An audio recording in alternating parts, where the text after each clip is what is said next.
ఉన్న బంగారాన్ని విడిపించి ఆ రోజు ఆన్లైన్ రేటుకే మేము కొంటాం. Sharma gold company. నమస్కారం, సుమన్ టీవీకి స్వాగతం. అక్టోబర్ మాసంలో ద్వాదశ రాశుల వారికి ఎలా ఉండబోతుంది, నవగ్రహాల స్థితిగతులు ఎలా ఉన్నాయి, ఏ రాశుల వారు ఎటువంటి పరిహారాలని పాటించుకోవాలి, ఈ అంశాన్ని తెలియజేసేందుకు మనతో పాటు ఉన్నారు ప్రముఖ ఆస్ట్రాలజిస్ట్ మరియు వాస్తు వేదిక నిపుణులు దేవి ఉపాసకురాలు అయినటువంటి శ్రీమతి జయప్రద గారు మనతో పాటు ఉన్నారు. అమ్మని అడిగి మరిన్ని విషయాలు తెలుసుకుందాం. నమస్కారం. నమస్తే అమ్మ, శ్రీమాత్రే నమః. అమ్మ, ద్వాదశ రాశుల వారికి ఎలా ఉండబోతుందో తెలుసుకునే ముందుగా మనకి నవగ్రహాలు సంచారం అనేది ఏ రకంగా ఉంది, ఏ గ్రహాలు ఎటువంటి ఫలితాలను అందిస్తున్నాయో తెలియజేయండి. తప్పకుండా. సో గోచారంలో మనకి గురువు వృషభ రాశిలోని, మిథునంలో కుజుడు, తర్వాత కన్య రాశిలో మనకి బుధుడు, కేతువు, రవి కలిసి ఉండడం, తులారాశిలో శుక్రుడు, మీనరాశిలో రాహు, కుంభరాశిలో వక్రిస్తున్న శని భగవానుడు. సో ఈ కాంబినేషన్లో ఈ మాసంలో ఏంటంటే ఈసారి గోచారంలో ఈ గ్రహాలు ఎలా ఉన్నప్పటికీ కూడా సో గురువు అక్టోబర్ 9 వరకు వృషభ రాశిలో ఉంచి 10వ తారీఖు నుంచి వక్రగతికి చెందుతున్నాడు. అంటే ఆయన అక్కడే ఉండి వెనక్కి తిరిగి చూడడం. సో వక్రించడం, వెనక్కి తిరగడం. వక్రించడం అంటే మనకు మేషాన్ని మళ్ళీ మీనాన్ని అలా చూసుకుంటూ రావడం అనమాట. సో దీనివల్ల ఏంటంటే కొన్ని రాశులకి అనుకూలంగా, కొన్ని రాశులకి ప్రతికూలంగా ఫలితాలు వస్తున్నాయి ఈ మాసంలో. తర్వాత వచ్చేసి రవి, బుధుడు, కుజుడు స్తంభించడం. కుజుడు 20వ తారీఖుకి కర్కాటక రాశిలోకి వచ్చి మళ్ళీ తిరుగమనం మళ్ళీ మిథున రాశిలోకి వస్తున్నాడు.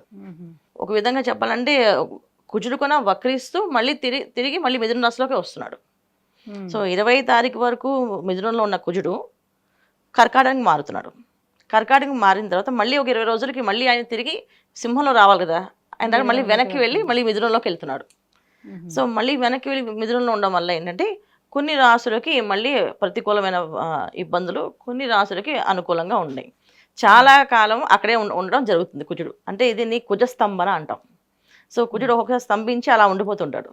సాధారణంగా అయితే ఆయన ఎక్కువ రోజులు ఉండరు కదా, ప్రతి మాసం మారుతూ ఉంటాయి. మాసగ్రహాలన్నీ ఏంటంటే రవి కానీ, బుధుడు, కుజుడు, శుక్రుడు వీళ్ళు ప్రతి మాసము మారుతూ ఉంటారు. బుధుడైనా, శుక్రుడైనా, కుజుడైనా మారుతుంటారు. ఒక్కొక్కసారి ఏంటంటే కొన్ని రాశులు అంటే రవికి, చంద్రుడు తప్ప మిగతా అన్ని కూడా వక్రించే అవకాశం ఉంది. అంటే వెనక్కి తిరగడం కానీ, అలా స్తంభించి ఉండిపోవడం కానీ జరిగే అవకాశం ఏంటంటే ఈ గ్రహాలు శుక్రుడికి, కుజుడికి, గురువుకి ఇలా కాంబినేషన్ వీళ్ళకు ఉంటాయి. సో రవిచంద్రుడు ఎప్పుడు కూడా వక్రించారు, వాళ్ళు ముందుకే వెళ్తారు. ముందు గమనం కానీ వెనక అనేది రాదు.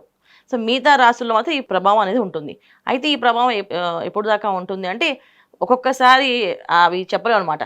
అది స్తంభిస్తే అవి ఎక్కువ కాలం, సంవత్సర కాలం కూడా ఉండే అవకాశాలు ఎక్కువగా ఉంటాయి. అది కుజుడైనా, గురువైనా, గురువు వక్రించినప్పుడు కూడా ఒక్కొక్కసారి రేపు గురువు వక్రించేది 119 రోజులు ఉంటున్నాడు ఆయన వక్రించి. సో ఈ 119 రోజులు అంటే దాదాపు మనకి 3 నెలలు 15 రోజుల పైనే, మనం 3 మాసాలు మనం చూసుకోవాలి. సో ఈ 3 మాసాల్లో కొన్ని రాశులకి అనుకూలమైన ఫలితాలు, కొన్ని రాశులకి ప్రతికూలమైన ఫలితాలు వస్తాయి గురువు వక్రించడం వల్ల. ఇప్పుడు గురువు ఉండడం వల్ల ఎటువంటి ఇబ్బందులు అయితే ఎదుర్కొంటున్నామో అలాగే కుజు స్తంభన కూడా అలాంటి ఇబ్బందులే ఉన్నాయి. సో ఈ మాసంలో అది కూడా జరుగుతుంది కనుక కొన్ని రాశులు వాళ్ళకి అనుకూలంగా, కొన్ని రాశులు ప్రతికూలంగా ఇబ్బంది పడే అవకాశం ఉంది. సో కుజుడు స్తంభించడం దాదాపు మనం లెక్క వేసుకుంటే 119 రోజులు గురువు అనుకుంటే కుజుడు ఇంకా ఎక్కువే ఉన్నారు. వచ్చే ఏడాది వరకు మే, జూన్ వరకు ఆయన అక్కడే స్తంభించినట్టుగా కనిపిస్తున్నాయి మిథునంలోనే. సో దానివల్ల చాలా వరకు ఇబ్బందులు పడే అవకాశం ఎక్కువగా ఉంది. సో ముఖ్యంగా మిథున రాశి వాళ్ళకి ఇబ్బందిగా ఉంటుంది. సారి గోచార ఫలితాలు మనకి కొంతమందికి మేలు జరగచ్చు, కొంతమందికి కీడు జరగచ్చు, కొంతమందికి అదృశ్య యోగాలు, రాజయోగాలు రావచ్చు. ఇవన్నీ జరిగే అవకాశం ఈ మాసంలో చాలా రాశుల వాళ్ళకి ఉన్నాయి. అమ్మ, అక్టోబర్ మాసం మనకి వృషభ రాశి వారికి ఏ రకంగా ఉండబోతుంది, వాళ్ళకి ఏ గ్రహాలు సపోర్టింగ్ గా ఉన్నాయి? తప్పకుండా అన్న, వృషభ రాశి వాళ్ళకి ఈ మాసంలో అనుకూలమైనది ఏంటంటే 9వ తారీఖు వరకు మామూలు సామాన్యమైన గ్రహస్థితి ఉంటుంది అందరికీ. అన్ని మాసంలో ఉన్నట్టు వీళ్ళకి ఆర్థికపరమైన ఇబ్బందులు. ఎప్పుడైతే గురువు వృషభ రాశిలో ఉన్నారో అప్పటి నుంచి వీళ్ళకి ఆర్థిక ఇబ్బంది అనేది ఎప్పుడూ ఉంది. అన్ని బాగున్నా, అన్ని ఫలితాలు బాగున్నప్పటికీ కూడా డబ్బులు అనుకూలంగా అనుకున్నట్టుగా రావట్లేదు. వచ్చినటువంటి గురువు యోగించకపోవడం వల్ల వీళ్ళకి ఎప్పటి నుంచో ఆర్థికమైన ఇబ్బంది అనేది అలా ఉండిపోయింది. మిగతా అన్ని పనులు అవుతున్నా ఆ టైంకి డబ్బులు రావడం, ఆ టైంకి ఆ పని చేయడం, ఆ వచ్చే వరకు టెన్షన్ పడ్డము, ఆ టెన్షన్లోనే రావడము, తర్వాత తీర్చడం, ఇవి జరుగుతున్నాయి. అంటే ఒకసారి అప్పు చేయడం, దానికి వడ్డీ కట్టుకోవడం, మళ్ళీ దానికోసం మళ్ళీ అప్పు చేయడం, మళ్ళీ వడ్డీ కట్టడం, లేకపోతే ముందు అసలు డబ్బులు ఆ టైంకి రావడం. దైవానుగ్రహం అనేది బాగా పూజ చేసే వాళ్ళకి తప్ప మిగతా వాళ్ళకి కొన్ని ఇబ్బందులు ఎదుర్కొనే పరిస్థితి ఈ వృషభ రాశి వాళ్ళకి ఉంది. అయితే ఈ మాసం నుంచి వాళ్ళకి కొంచెం అనుకూలంగా మారే అవకాశం ఉంది. సో గురువు వక్రగతి చెందడం వల్ల వీళ్ళకి కొన్ని పనులు అనుకూలంగా మారుతున్నాయి. ఎంత అనుకూలంగా మారుతున్నాయి అంటే ఎప్పటి నుంచి రావాల్సిన పదవులు ఏవైతే ఉన్నాయో ఆ పదవులన్నీ వీళ్ళకి అనుకూలంగా మారే అవకాశం, అంటే జాబ్లో ప్రమోషన్స్ అనుకోండి. పదవులు అంటే మనకి ఈ రోజుల్లో ఏముంది, ఉద్యోగాల్లో ప్రమోషన్లు. సో మంచి కేటగిరీలో మంచి శాలరీతో జాబ్ రావడం కానీ, జాబ్ ఆఫర్లు రావడం కానీ, ఉద్యోగం దొరకలేని వాళ్ళకి ఉద్యోగం దొరకడం కానీ, ఉద్యోగం చేసే వాళ్ళకి ప్రమోషన్ రావడం కానీ, వ్యాపారాలకి కొన్ని లాభాలు చూడడం కానీ. 20వ తారీఖు నుంచి ఇంకొంచెం ఫలితాలు బాగున్నాయి. కుజుడు కూడా మారుతున్నాడు.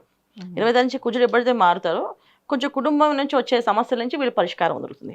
ఇప్పుడు దాకా కుజుడు మిథున రాశిలో ఉండడం వల్ల ఈ వృషభ రాశి వాళ్ళకి కుటుంబంలో ఏదో ఒక చికాకు, బయట ఏదో సాధించుకుని వచ్చినా ఇంటికి రాగానే ఏదో ఒక టెన్షను, ఏదో ఒక ఇంట్లో బాధనో, లేకపోతే భార్యాభర్త మధ్య సమస్యలు రావడము, ఏదో కొట్టుకోవడము, తిట్టుకోవడము, లేదు ఇవన్నీ కాదు అని అంటే ఏదో ఒక వార్త రావడం, ఆ వార్త కోసం మనం బయలుదేరడం, వెళ్ళడము, దానికోసం ఖర్చు పెట్టడము, ఇలా ప్రతిదీ తెలియని ఖర్చు నెత్తిమీద పడుతూ ఉండి ఆ ఖర్చు అనేది తగ్గుతుంది ఈ మాసం 20వ తారీఖు నుంచి వీళ్ళకి కొంచెం. సో దాని నుంచి కూడా మంచి ఫలితాలు వీళ్ళు అందుకునే అవకాశం ఎక్కువగా ఉంది. ఇంకా ఏం మంచి జరుగుతాయంటే వివాహాలు ఎప్పుడైతే ఆలస్యంగా ఉందో వివాహాలు అయ్యే అవకాశం కూడా ఎక్కువగా ఉంది. ఎందుకంటే గురువు వక్రగతి పొందడము, సో శుక్రుడు అనుకూలంగా ఉండడము, తర్వాత రవి బుధులు అనుకూలంగా మారడం వల్ల కొన్ని విషయాలు, వ్యవహారిక విషయాల్లో, అంటే ప్రభుత్వం సంబంధించిన రంగాల్లో కానీ, ప్రభుత్వం సంబంధించిన పన్నులు కట్టిన విషయంలో కానీ, ప్రభుత్వం సంబంధించిన రావాల్సిన డబ్బులు కానీ అన్ని వచ్చే అవకాశం ఈ మాసంలో ఉన్నాయి వీళ్ళకి. పంచమ స్థానంలోని బుధ రవిలు. సో పంచమ స్థానంలో ఉన్న రవి బుధులు ఇద్దరు, తర్వాత షష్టమ స్థానంలోకి వెళ్ళినప్పుడు కూడా వీళ్ళకి అది యోగకరంగా ఉంది. సో అంటే ప్రభుత్వం సంబంధించిన వ్యవహారాల్లో ఉన్న వాళ్ళు, ప్రభుత్వ రంగంలో పనిచేసే వాళ్ళకి, ప్రభుత్వంతో సంబంధించిన ఏ డీల్స్ ఉన్న వాళ్ళకి కూడా అన్ని పనులు వీళ్ళకి, అంటే కాంట్రాక్ట్స్ పనులు కానీ వాటన్నిటి కూడా వీళ్ళకి అనుకూలంగా పొందే అవకాశం సగం రోజులు అలా అన్నట్టుగా ఉంది. చేంజ్ అవుతుంది. అంటే వృషభ రాశి వాళ్ళకి ప్రతి 10 రోజులకి ఒక మార్పు అనేది కనిపిస్తుంటుంది ఈ మాసంలో వీళ్ళకి. అంటే ఇప్పుడు దాకా ఏ మార్పు లేదు, ఆ ఎదుగు బొదుగు లేని జీవితం అలానే నడుస్తుంది, అది నడుస్తుంది, మేము అలా నడిపించుకుంటూ వెళ్తున్నాం అని అనుకునే వాళ్ళకి ఈ మాసంలో ప్రతి 10 రోజులకి ఒక్కొక్క చేంజ్ లైఫ్లో, అమ్మయ్య ఇది రిలీఫ్ అయింది. సో మేషంతో కంపేర్ చేసుకుంటే కొంచెం వృషభానికి కొంచెం అనుకూలం, ఫేవర్గా కనిపిస్తుంది. కాకపోతే ఏంటంటే మళ్ళీ వీళ్ళకి అనారోగ్య సమస్య అనేది ఖచ్చితంగా ఉంది. మళ్ళీ కుజుడు మారుతున్నాడు, తృతీయ స్థానంలో మారి మళ్ళీ 20వ తారీఖు తర్వాత మళ్ళీ మిథునంలోకి వచ్చినప్పుడు మళ్ళీ వీళ్ళకి ఆ సమస్య అనేది మళ్ళీ పెరుగుతూ ఉంటుంది. సో అందుకని కొంచెం వీళ్ళు దుర్గాదేవి ఆరాధన చేయడం, దేవి ఖడ్గమాల పారాయణ చేయడం, ఇంట్లో దేవి ఖడ్గమాల పారాయణ పొద్దున్న సాయంత్రం చదవడము, దీనివల్ల ఏంటంటే వీళ్ళకి ఆ వచ్చే ఇబ్బందుల నుంచి బయటపడే అవకాశం ఎక్కువగా ఉంటుంది. లేకపోతే సమస్య మళ్ళీ మొదలైందా అని అనుకుంటారు, మళ్ళీ మొదలైందా అనేది కాదు, కొత్త సమస్యలు రాకుండా ఉండడానికి ఈ పారాయణ చేయడం వల్ల కొత్త సమస్య ఏది రాదు, ఉన్న సమస్యలు తీర్చే అవకాశం దొరుకుతుంది అమ్మవారిని ప్రార్థన చేయడం వల్ల. ఇది చేసుకోవాలి ఈ మాసం అంతా వీళ్ళు. అమ్మ, వృషభ రాశి వారికి ఈ మాసం అంతా ఏ రకంగా ఉండబోతుంది? అక్టోబర్ మాసంలోనే వాళ్ళు పాటించుకోవాల్సినటువంటి పరిహారాలు ఏంటి? ఈ విషయాలన్నీ తెలియజేసినందుకు ధన్యవాదాలు. నమస్తే అమ్మ. శ్రీమాత్రే నమః.